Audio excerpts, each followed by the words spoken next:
पूजा पाठ समाप्त होते ही देश और बिहार की राजनीति में एक बार फिर से हलचल बढ़ गई है। जैसा कि हम पहले से आपको बताते आ रहे हैं कि केंद्र की सरकार इस बार दो लोगों के कंधे पर टिकी हुई है। एक हैं चंद्रबाबू नायडू तो दूसरे हैं नीतीश कुमार। नीतीश कुमार और चंद्रबाबू नायडू दोनों अपने राज्य में मुख्यमंत्री हैं। जहां एक तरफ नीतीश कुमार भारतीय जनता पार्टी के सहयोग से बिहार के मुख्यमंत्री हैं, तो वहीं चंद्रबाबू नायडू अपने दम पर मुख्यमंत्री हैं। हालांकि एनडीए गठबंधन की सरकार वहां भी चल रही है और सहयोग में भारतीय जनता पार्टी भी है, लेकिन उनके पास अपने दम पर इतने संख्या बल हैं जिससे वो किसी के बिना भी मुख्यमंत्री की कुर्सी पर बने रह सकते हैं और सरकार चला सकते हैं। लेकिन इन सब के बाद हम आपको बता रहे थे कि छठ तक और ख़ास करके 4 राज्यों के चुनाव होने के बाद भारतीय जनता पार्टी के भीतर एक बहुत बड़ा परिवर्तन होने वाला है और ये परिवर्तन कहीं ना कहीं नरेंद्र मोदी और अमित शाह के लिए मुश्किल होगा। उससे पहले आपको बता दें कि नीतीश कुमार के व्यवहार और 2024 में आए परिणाम के बाद आरएसएस भी काफ़ी नाराज़ चल रहा था। जिस तरह की बातें सामने नज़र आ रही थी कि आरएसएस को लेकर के भारतीय जनता पार्टी का वर्तमान नेतृत्व जिस तरह से सोचता है या जिस तरह की बातें करता है वो काफ़ी कुछ कहानियाँ कह रही हैं। आपको बता दें कि इस पूरी कहानी में एक बात तो साफ नज़र आ रही थी कि भारतीय जनता पार्टी का जो वर्तमान नेतृत्व है वो आरएसएस की भूमिका को शून्य मान रहा था और उसे ये लग रहा था कि अपने दम पर वो सब कुछ प्राप्त कर सकता है। लेकिन 2024 में अपने दम पर सरकार नहीं बनाने के बाद भारतीय जनता पार्टी को इस बात का एहसास भी हुआ और आरएसएस ने लगाम अपने हाथ में ले ली। जेपी नड्डा के बयान के बाद आरएसएस काफ़ी नाराज़ चल रही थी। अब आरएसएस पूरी तरह से एक्शन में आ गई है और आरएसएस जैसे ही एक्शन में आई है उसके बाद से जो वर्तमान भारतीय जनता पार्टी का केंद्रीय नेतृत्व है, खास करके उसमें प्रधानमंत्री नरेंद्र मोदी हों, अमित शाह हों, राजनाथ सिंह हों या जेपी नड्डा हों, ये सभी अब धीरे धीरे करके इनकी स्थितियां आप समझ सकते हैं कि संकुचित होती जा रही है। लंबे समय से राजनीतिक वनवास झेल रहे एक ऐसे व्यक्ति को आरएसएस कमान देने वाली है, तो वहीं नीतीश कुमार जिस तरह का व्यवहार कर रहे हैं उसको लेकर के भी कहीं ना कहीं भारतीय जनता पार्टी के भीतर कुछ चल रहा है। जो कहानी लिखी जा रही है उस कहानी में अब पटकथा लिखने का काम शुरू हो चुका है। जैसा कि आप सभी जानते हैं कि जब जगत प्रकाश नड्डा जो जेपी नड्डा हैं उनका भाजपा अध्यक्ष के रूप में कार्यकाल समाप्त हो चुका है, उन्हें एक्सटेंशन दिया गया है। पार्टी के एक व्यक्ति एक पद की नीति में भी वो फिट नहीं बैठते हैं क्योंकि उन्हें केंद्र में स्वास्थ्य मंत्री जैसा महत्वपूर्ण विभाग भी दिया हुआ है। ऐसे में अध्यक्ष के लिए नए नामों की चर्चा शुरू हो गई है। हम पिछले 2-3 महीने से लगातार आपको बता रहे हैं कि किनका किनका नाम है और कौन कौन इस तरह की बातें कर रहे हैं और किनके किनके नाम पर पूरा का पूरा चर्चा चल रहा है। इस पूरी कहानी में एक बात आपको बता दें कि भारतीय जनता पार्टी इस बार कहीं ना कहीं अपने दम पर भारतीय जनता पार्टी का राष्ट्रीय अध्यक्ष चयन करेगी और आगे आने वाले 2029 के चुनाव और उससे पहले देश के अलग अलग राज्यों में चुनाव होने हैं उसको लेकर के अपनी रणनीति बनाएगी। आपको बता दें कि इन सभी बातों को लेकर के जो वर्तमान नाम सामने लाया गया है उनको लेकर के कहा यह जा रहा है कि वो काफ़ी कैलकुलेटेड और कड़क स्वभाव के व्यक्तित्व के व्यक्ति हैं। नाम संजय जोशी का लिया जा रहा है। संजय जोशी के बारे में थोड़ा सा आपको बता दें कि संजय जोशी 62 वर्षीय है और मैकेनिज्म उनका बड़ा अजीब तरह का है। वे संघ के पूर्वकालीन प्रचारक भी रहे हैं। 1989-90 में संजय जोशी को आरएसएस ने संगठन को मजबूत करने के लिए गुजरात भेजा था। उसके बाद की कहानी आपको बता दें कि उस समय उन्हें संगठन मंत्री का पद दिया गया था, जबकि नरेंद्र मोदी संगठन मंत्री के रूप में पहले से ही काम कर रहे थे। दोनों ने ही मिलकर पार्टी को मजबूत किया। 1995 में भाजपा ने पहली बार गुजरात में सरकार बनाई। उसके बाद की कहानी आपको बता दें कि 89-90 से संजय जोशी आरएसएस के आदेश पर गुजरात में थे, लेकिन जब मुख्यमंत्री पद की बात आई 1995 जब सरकार बनी, मुख्यमंत्री पद की दावेदारी की बात आई तो 2 दूसरे ही नेताओं के नाम सामने रख दिए गए। एक भाजपा के राज्य के तब के सबसे वरिष्ठ नेता केशुभाई पटेल थे और दूसरा शंकर सिंह वाघेला थे।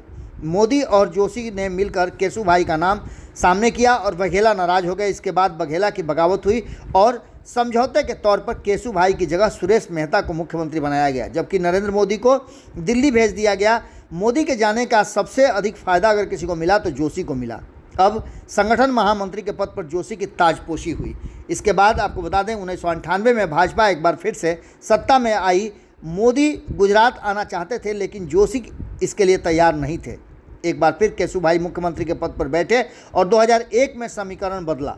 उपचुनाव में भाजपा को हार का सामना करना पड़ा। नतीजा केशुभाई को हटाकर नरेंद्र मोदी को गुजरात का मुख्यमंत्री बना दिया गया। इसके बाद मोदी ने जोशी को दिल्ली के रवाना कर दिया और यहाँ से शुरू होती है दोनों के बीच की अदावत। अब जो वर्तमान परिस्थिति बनी है उसमें संजय जोशी का नाम सामने आ रहा है। संजय जोशी के हाथ में यदि कमान चला जाता है तो आप समझ सकते हैं कि क्या कुछ निकल करके सामने आएगा। संघ के प्रचारक संजय जोशी 80 के दशक में नितिन गडकरी के साथ नागपुर में राष्ट्रीय स्वयंसेवक संघ के माध्यम से देश की सेवा किया करते थे। उन्होंने मैकेनिकल इंजीनियरिंग की पढ़ाई की और उसके बाद से वो पूरी तरह से समर्पित कार्यकर्ता के रूप में आरएसएस में शामिल हो गए। नागपुर के रहने वाले संजय जोशी की भाजपा की बड़ी शुरुआत गुजरात से हुई थी। आपको बता दें कि हमने आपको पहले ही बताया कि इनका संबंध किनके साथ रहा है, नागपुर में वो किनके साथ राजनीति की शुरुआत किए थे और किस तरह से वो सब कुछ देख रहे थे। आपको बता दें कि इसके बाद अब जो वर्तमान परिस्थिति बनी है उसमें भारतीय जनता पार्टी का केंद्रीय नेतृत्व पूरी तरह से चेंज होने की स्थिति में आता नज़र आ रहा है। आपको बता दें कि आरएसएस अपने हाथ में एक बार फिर से ले करके और भारतीय जनता पार्टी को संचालित करना चाहता है। आपको बता दें कि संजय जोशी अभी तक अविवाहित है। इस वक्त सबसे अधिक चर्चा में उन्हीं का नाम चल रहा है। हमने आपको पिछली बार जब बताया था कि भारतीय जनता पार्टी की तरफ से किन किन नामों पर चर्चा हो रही है तो उसमें संजय जोशी का नाम हमने सबसे ऊपर रखा था। जो वर्तमान परिस्थिति बनी है उसमें कहा जाता है कि संजय जोशी कैलकुलेटेड राजनीति करते हैं और चीज़ों को बड़ी अच्छी तरह से समझते हैं। 2005 में एक फर्जी सीडी बाज़ार में आई थी जिसको लेकर के उनके ऊपर एक महिला के साथ यौनाचार आपत्तिजनक हालत में दिखाया गया था। इसके बाद पार्टी ने उन्हें बाहर का रास्ता भी दिखा दिया था, लेकिन सीडी फर्जी साबित हुई और जोशी की फिर से वापसी हो गई। जोशी समर्थक मानते हैं कि सीडी के पीछे मोदी समर्थकों का बड़ा हाथ था और जिस तरह से आपको पता है कि नितिन गडकरी के साथ उनके बहुत अच्छे रिश्ते हैं, लेकिन संघ और गडकरी के सामने उनकी एक न चली और कहीं ना कहीं नितिन गडकरी और संघ के करीबी रहने के कारण 2012 में जोशी को उत्तर प्रदेश विधानसभा चुनाव की जिम्मेदारी सौंपी गई। हालांकि ये भी कहा जाता है